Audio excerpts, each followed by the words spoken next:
वर्जित है। संध्या के समय 4 कर्म नहीं करना चाहिए, निषेध है।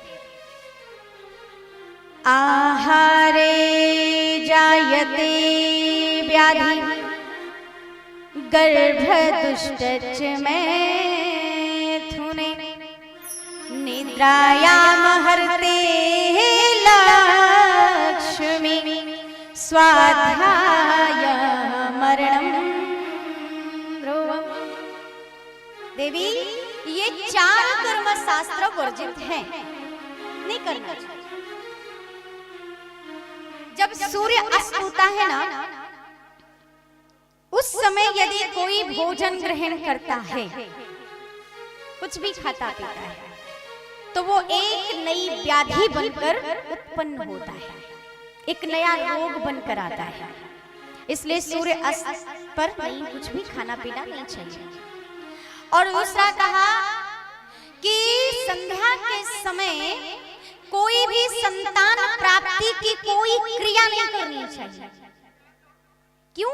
क्योंकि ये समय भगवान भूत भावन भोलेनाथ का है। इस समय भगवान अपने भूत प्रेत गणों को लेकर के सारी सृष्टि का भ्रमण करते हैं।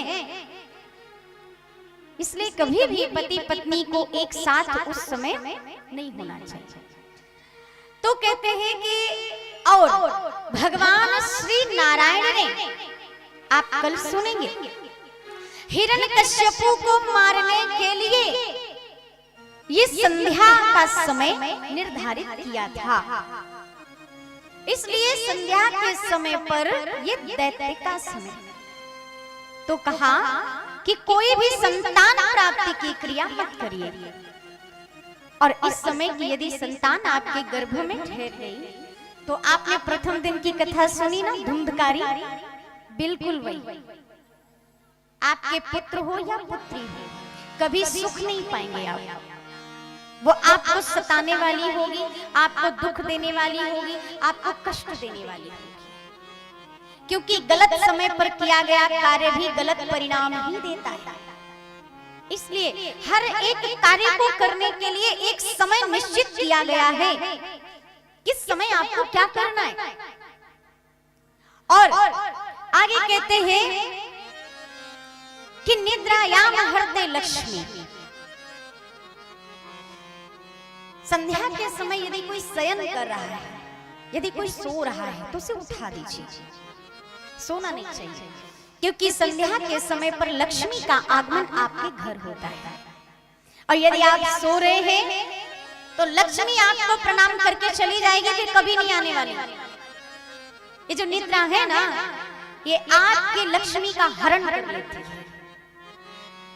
इसीलिए कहते हैं माताओं बहनों को खास ध्यान रखना चाहिए कि संध्या के समय पर कभी भी घर में झाड़ू नहीं लगाना चाहिए। लगाओ तो लगा के उस कूड़े को आप साइड में एक किनारे रख दो। क्यों? क्योंकि उसको घर से बाहर फेंको मत, दहलीज पार मत करो। संध्या के समय उस समय लक्ष्मी आती है, और हमारे घर के जो झाड़ू है ना, वो भी लक्ष्मी है। इसलिए उससे कुछ साफ नहीं करता। और चौथी बात कहा कि स्वाध्याय मरणोत्तरम। यदि कोई बालक यदि अध्ययन कर रहा है, कुछ पढ़ाई कर रहा है, स्वाध्याय कर रहा है, तो उसकी किताब बंद कर दो। बेटा अभी जाओ, 1 घंटे के लिए खेल कराओ। क्योंकि उस समय पढ़ना ना पढ़ना कोई मतलब नहीं।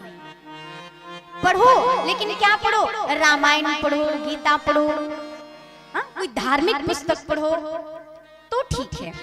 यहाँ तक कि बैठकर राम राम करो, भजन करो, दीपक जलाओ, कीर्तन करो, आरती गाओ, है ना।